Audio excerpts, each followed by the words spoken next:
Hi there. Thanks for being with us as this part of the show this week. I'm your host, Jeff Smith. You are tuned in to Leading Edge. Coming up in just a few minutes, where are we when it comes to housing? Is it a buyer's market? Is it a seller's market these days? Wait till you see some of the numbers that we've got for you as far as the region and the month of August, what we saw leading into September, of course, in October. But we'll share those in just a moment. But first, at the end of last year, ConnectToledo released the Downtown Toledo Master Plan updated, highlighted the accomplishments that have happened since 2017, including investment in the Toledo riverfront, the Glass City Metro Park, the Glass City Center, the Hilton properties, the Ford Industry Square project. But here we are, just months away from turning the page on 2024. And for those of us in our 50s and our 60s, you start to think to yourself, I'll be completely frank with you this weekend, what will become of this town and its landscape when we're gone, right? What are the ideas going into it? It's been a few years since I've had a chance to sit down with our guest today. He is president of ConnectToledo, Paul Toth, joining us. We are so glad to have you here with us. A bit of nostalgia there as you start to talk about, oh, I'm into my I've hit that midlife part, and I'm thinking to myself, what's going to become of my town? You have been responsible for kind of laying that out here for the last couple of years. What is your vision for the rest of it? It's about continuing the momentum that we've enjoyed since 2015. I mean, it all started way back in 2000 when we built Fifth Third Field, and then 2009 with the Huntington Center, but we've really accelerated it in the last 10 years, and it's exciting. It never moves as fast as you want it to, but it's just been a great partnership between ConnectToledo, which is really a CEO-led organization in the community, the city, the county, the metro parks, everybody kind of coming together, pulling in the same direction. So you come in 2019, and is there a part of you prior to the pandemic who comes in and says, okay, I think we can make a dent in blank? What was that blank filled with? So when I got to ConnectToledo at the end of 2019, our big focus was the community had developed the original Downtown Master Plan in 2017, and we had this huge vision for the Glass City Riverwalk. In fact, we called it the nautical mile back then. And so my immediate responsibility was trying to figure out how do we put the pieces together. When I first got there, we acquired some property down along the riverfront up in the Vistula district, started working with the metro parks, kind of laying out the plan. And it's, again, I'm immersed in it every day, and so you don't appreciate it, but sometimes you just need to step back and see how much we've accomplished as a community, and it's pretty impressive. I told you, I said the same thing to Brian Epstein and Mike Gibbons when they were here last week. I said, you don't take that moment occasionally to step back and realize the renaissance for us lifers who have been here a long time and realize the transformation that has happened. But like you said, it's a patient kind of transformation. You have to realize these things take time. However, when you look at the downtown landscape right now, where are the hot zones? What are we seeing as far as ConnectToledo? Where is that next big project? Yep, so most of our focus has really kind of been along the riverfront. You've seen Summit Street, and you've seen the hotels have been redeveloped, and the steam plant, and ProMedica drove so much of this. I often refer to Randy Ostra as our urban statesman who really stepped up and did it. Our master plan update that we completed at the end of last year, which kind of sets the stage for the next 5 years, is really looking at the uptown area, the warehouse district, and focusing a lot of our efforts in those areas because those are kind of our upcoming neighborhoods and areas that we think can be a really cool part of people living downtown and enjoying that kind of that work-life balance. There's been, and Paul, you know this, there's been a push for years and years and years for residential in downtown Toledo. And as much as there are hurdles, you said there have been historic are they grants? Historic are they districts? Yeah, historic districts that have been set forth that developers can come in, and a lot of the legwork has been done for them. So one of the things we started in 2019 is we created 2 large historic districts in downtown, and when you do that, all of those buildings become eligible for historic tax credits, which are so important to take some of these old buildings. It's actually, Is that a well-known fact? Well, amongst our development community, Yeah. it is, yes. It's actually cheaper to build from the ground up than it is to restore one of these old buildings. That sounds counterintuitive, but the numbers have proven themselves out over and over and over. Yeah. So when you look at buildings like Ford Industry Square, the Burdan building, we're focused right now on the Four Corners, the Nicholas and Spitzer yeah. building. Those projects are all historic tax credits. They would not have been possible without that incentive. What are people not, when they go through the Four Corners area of downtown, what are they not seeing? What is happening in those buildings that we don't know about? So there's a lot happening in the Spitzer and Nicholas. We've gone through some environmental remediation. The land bank actually owns those buildings and have managed that. We've gotten a lot of grant money from the state to be able to support that.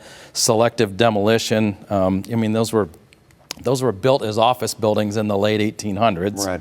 Right. They're perfect for redevelopment as residential because back then we didn't have air conditioning, so there's windows in virtually every space in there, but they were designed as offices, so you have to demolish all that, get rid of the old mechanical, electrical systems, and really start new. So behind the scenes, quietly, there's been a lot of demolition and selective abatement happening, and we've been working with the developer out of Cincinnati in a public-private partnership with the city, county, port authority, land bank, and ConnectToledo to get those buildings ready for redevelopment. Do you think 3 years, 5 years, is it that long before people will be living in those? I think probably... Or they'll be renting them out? I think 2.5 years is a realistic opportunity for us. It's going to take us probably another year to get all the tax credits put in place, get the financing put in place and other commitments, and then it's probably 18 months.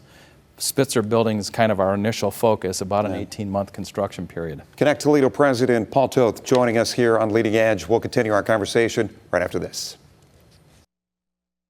ConnectToledo President Paul Toth joining us here on Leading Edge, talking about the update to the master plan for downtown Toledo. And obviously this, I always talk about ebbs and flows, and it's almost like a shock wave when you start maybe at the ProMedica steam plant and it just, those waves go out from there, the innovation, the renaissance that we talked about. You guys, you did some polling and you asked, when you're not spending time in downtown Toledo, where else do you go? And I was fascinated because the second answer was Detroit.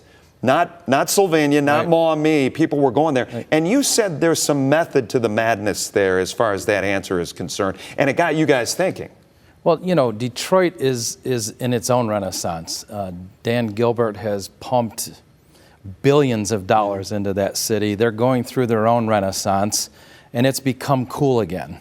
And so people find, you know, an opportunity. If they're looking for something to do on the weekend, they go to Detroit. Detroit's done a great job of activating their city. Let me ask you, is it benefited from round 365 sports, right? Because the Pistons are downtown, Little Caesars Arena now, the Red Wings there. Obviously the Lions where they are, and the Tigers right across the street. Of course, having all of that down there, you've got Greektown. I mean, that still wasn't necessarily enough because Detroit had fallen into disrepair.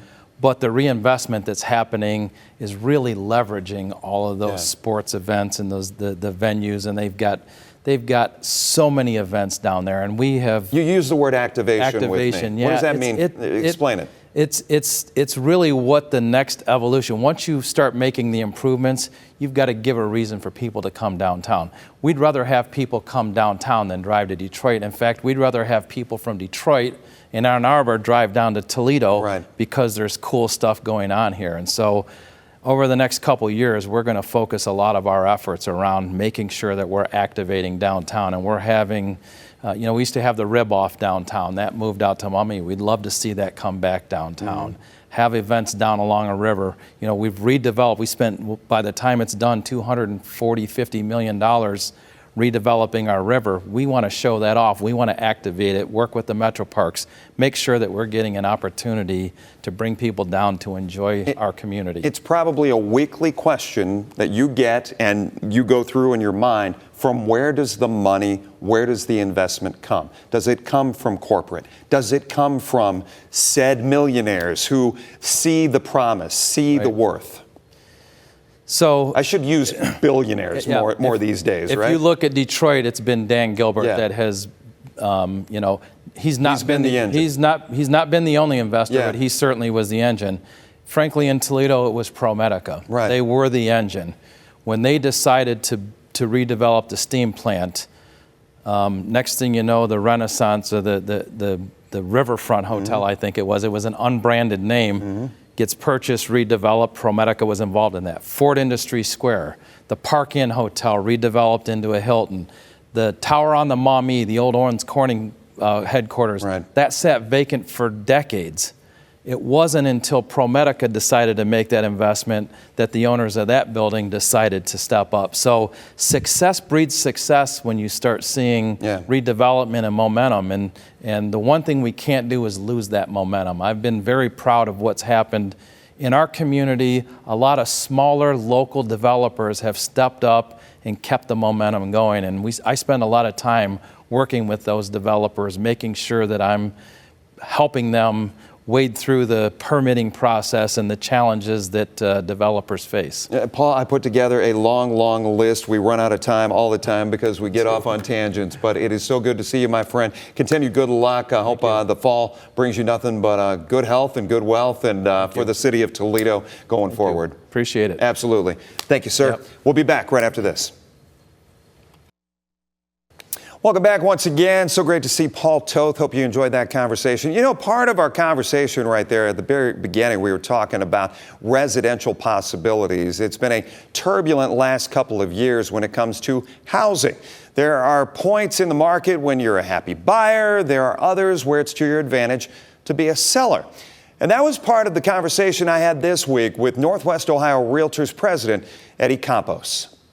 But right now, you know, the one thing that myself and a lot of my realtor friends have talked about is the one thing that has been consistent about this year is the inconsistency. It seems like every month there's a different kind of feel, there's a different amount of activity. You know, January started out very strong just because there was this anticipation of rates coming down in March. And then when the Fed came out and said, hey, just kidding, we're going to have to kick that down the road a little bit, things started to get a little waffly. So now that interest rates have come down, you know, we do see activity. I don't think it's as strong as some people would have liked or thought it was going to be like, just because a lot of the banks had already started to reduce their interest rates previous to the Fed making their change. So they didn't really see a noticeable change overnight, right? So because of that, things are still okay. It's a average type of market right now. Going into the election year, I'm not sure how much that plays as far as the activity is concerned. I think it's 50-50. It depends on the person. But let me preface it with this, because regardless of who gets in, it's a change in leadership. And right. I just wonder if people bank on there being some type of, you know, the continuation of the Fed to look at even a bigger dropping of interest rates. If you return to what the Trump era interest rates look like, it's not going to happen overnight, right? Yeah, and I don't think anyone is anticipating that we're going to see interest rates in the 3% range ever again. We really feel that was a unicorn time, part of time as far as lending was concerned. So I think if we can get into the fives, I think everyone will be pretty excited. And that was pretty much an anomaly when things were that low, especially that low and that long. What do you tell people if they are in a 2, in a 3, and they are kicking the tires a little bit on potentially listing, and you're saying 5 may be the best of the best? Is it wise money, or is it just you have to kind of grin and bear it? If you got to move, if you want to put your house on the market, that's what you're going to see in the future. Yeah, I would tell you it's life changes, Jeff, and that's what we're seeing the most activity from. It's divorce, it's death, people going into nursing homes, people graduating, getting their full-time job, and they're establishing themselves. Those life changes are what are forcing people to move, and not necessarily even forcing, but giving them the opportunity to move. The people that are sticking around because they felt that they're in love with their 3% interest rate, that makes perfect sense. You want to be able to control your budget, especially right now when people feel a little waffly about their budget. But I think overall, if anyone is looking to buy or sell, it's most likely because of a life change. That makes sense. When we look at the August numbers, Eddie, and I know you've looked at these, once again, president of Northwest Ohio Realtors, these come across your desk, kind of the midpoint you said of every month. Home sales were down year over year, 0.6%. So 0.6%, not a huge differential. What grabbed me, Eddie, and you can talk about this a little bit, time on market, 57 days in this calendar year, 57 days last calendar year. However, we were in a period there for, like you said, the hotbed of the first part of the year. Things were really skipping along, weren't they? Well, and the inventory was much lower, right? So I'm just looking at numbers right now. The inventory back in January of the year, it was new listings were at 587. In August, they're at 974. So when you have fewer homes on the market to choose from, they're also going to move a little bit faster as well. Makes sense. Average sales price, does that grab your attention? Up 13.4% year over year. Can you tie inflation into this as far as home sales are concerned? Is that just a process of inflation as well? Or a product, I should say. Yeah, and I think it still comes back down to life changes. Last year, the average days on market was about 52 days, right? And the average sale price, we were 13% lower. But before that, they were up 2%. So when it comes to inflation, I'm not sure how much that directly related to it. I really feel our industry was affected more directly with what happened with interest rates. You could almost see it happen overnight. So when you were looking at March of 2023 and you saw those rates starting to slide, you could actually see the activity level starting to slide along with it. Talk to me a little bit. You and I discussed Lucas County and its recent valuation change, and you were talking about this. This is every 3 years. It has to happen. But my point to you was the timing of it all, heading into an election season. And obviously, you've got a lot of other people, a lot of other units out there, organizations asking for your dime. How do homeowners kind of juggle this? And what have you heard from people when their valuation has skyrocketed? Some of them 25% or more. Yeah. As expected, it's going over like a lead balloon, right? And as far as the timing is concerned, it's not like the Lucas County Auditor decided to do this. It's every 3 years. It just happened to fall when it did. And, when your property values go up, that's great when you're trying to sell, right? That's when you actually realize that gain. But unfortunately, since it's directly tied to your property taxes, that's the double-edged sword. You're also going to have your property taxes go up. So unfortunately, people are not very happy about it. I have a lot of past clients that are calling me, talking about trying to get those challenged through the Lucas County Auditor. So there's several ways they can do that. If you go to their website, they'll tell you. And they're not happy with it, obviously. So they're coming to me trying to figure out a way that they can challenge it, make a change, and reduce some of their budgeting for the year. I'm gonna ask you to break out the crystal ball as we go into the final few months of 2024 into 2025. What have you been hearing from industry leaders about real estate? And does any of it hang on what happens in DC? What we've been hearing is that the Fed is going to continue to lower interest rates right through to the first quarter. That's what we're anticipating. That in itself is what we think is going to continue to help real estate sales continue to go up. If people start to see their interest rates coming down on the next home they purchase, maybe they're willing to make that change from the existing 3% that they have on their $250,000 home because they want to get into something bigger, maybe something with more land. Maybe that's more palatable. I think that's more directly related to what's going on as far as activity is concerned. But in essence, and as people try to wrap their minds around this, Eddie, people are going to have to make more in order to afford getting into a higher interest rate. Yes, but at the same time, how much more, right? Because that interest rate is what's going to be the difference. Am I going to add, $1,000 a month to my budget, or am I going to add $500 a month to my budget? And what can I afford? What can I pallet at that point?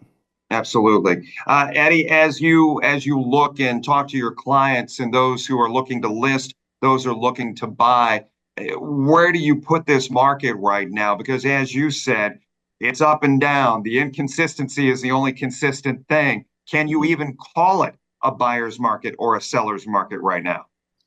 Yeah, I don't think you can. I think right now it's again the people that are really want to move, they want to make that change. It's the life change that's making them do that.